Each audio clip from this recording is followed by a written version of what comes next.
Bienvenue dans la vidéo d'instruction du sondeur de pêche Deeper Chirp Plus lançable. Qu'est-ce que la technologie Chirp? Un sonar traditionnel émet une seule impulsion de fréquence à la fois. Un sonar Chirp, Compressed High Intensity Radiated Pulse, émet un flux continu de fréquences, allant de basse à haute. C'est pourquoi les lectures du sonar sont beaucoup plus claires et ont une meilleure résolution que les sonars traditionnels. Voyons à présent le sonar. Si vous dévissez le Deeper Chirp Plus, vous remarquez une antenne Wi-Fi et un port de charge USB.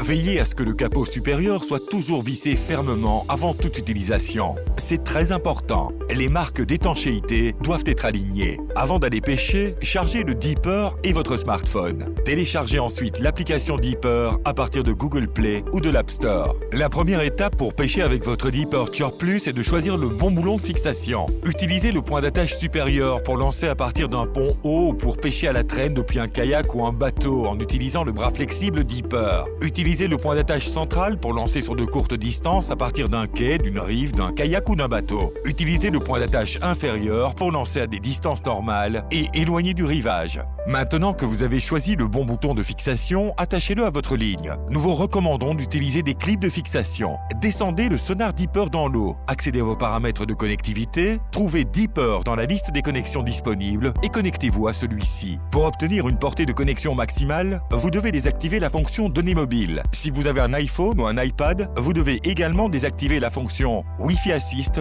assistance Wi-Fi. Placez toujours votre smartphone ou tablette de manière à ce qu'il reçoive facilement le signal Wi-Fi de votre sonar Deeper. Ne le placez pas dans votre poche, sur le sol ou derrière des objets. Nous vous recommandons d'utiliser le support pour smartphone Deeper qui se fixe directement sur votre canne à pêche. Il est maintenant temps de lancer votre Deeper Chirp Plus. Après avoir lancé l'appareil à la distance souhaitée, vous commencerez à recevoir un flux de données sur votre écran. L'écran affiche les données sonars reçues par l'application Deeper. La partie supérieure de l'écran correspond à la surface de l'eau, tandis que la partie inférieure indique la profondeur et le fond de l'eau. Lors de l'interprétation des données du sonar, n'oubliez pas que l'écran défile continuellement parce que le sonar envoie continuellement des impulsions de balayage. Le côté droit de l'écran affiche les données du sonar les plus récentes et au fur et à mesure que de nouvelles données du sonar sont reçues, les données plus anciennes se déplacent continuellement vers la gauche.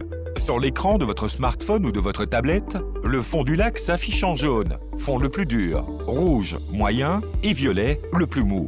Le fond est représenté par une ligne continue de couleur intense qui traverse le fond de l'écran. Les algues apparaîtront sous forme de structures émergentes hautes, en violet ou en rouge.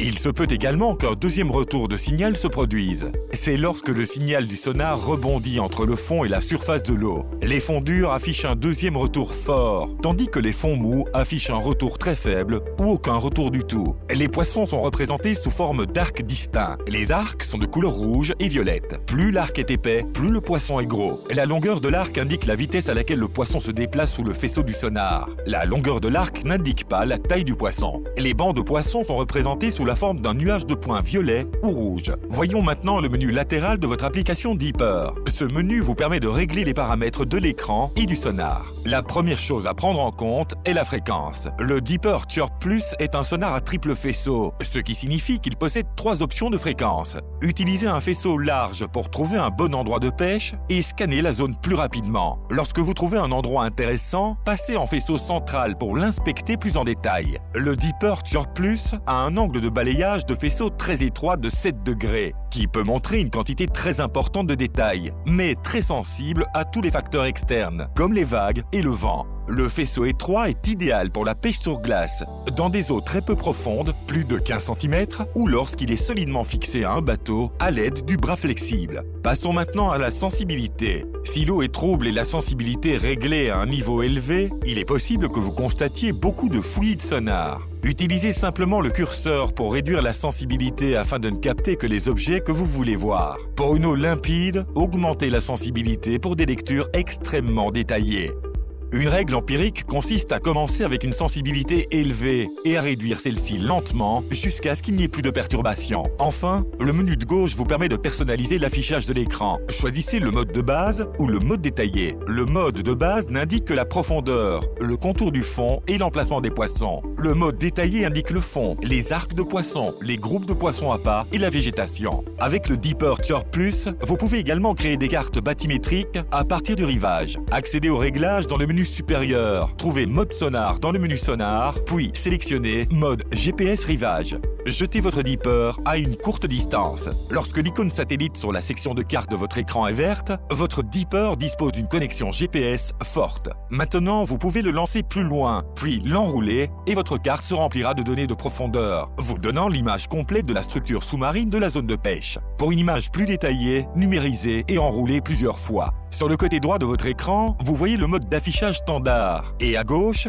les données bathymétriques de la carte. Les données ont un code couleur pour illustrer les lectures de profondeur. Vous pouvez aussi pêcher à la traîne avec votre bateau ou votre kayak pour cartographier le lac. Accédez aux réglages dans le menu supérieur. Trouvez mode sonar dans le menu sonar, puis sélectionnez mode bateau. Fixez le sondeur du bras flexible de fixation, descendez-le dans l'eau et regardez les informations sur votre smartphone tout en pêchant lentement à la traîne. L'écran de l'appli en mode bateau a une apparence similaire au GPS rivage, avec la carte des fonds marins sur la gauche et les données de balayage sur la droite. Toutes les cartes ou balayages que vous créez sont sauvegardés dans la section historique de l'appli, qui est accessible par le menu du haut. Vous pouvez accéder à toutes vos cartes et balayages sur Lakebook, votre journal personnel pour une meilleure pêche. Vous pouvez y visualiser et analyser vos données et planifier votre prochaine sortie de pêche sur n'importe quel appareil confortablement chez vous. Pour accéder à Lakebook, allez à maps.deepersonar.com. Vous pouvez trouver plus d'informations sur la pêche avec les sonars Deeper sur deepersonar.com/support.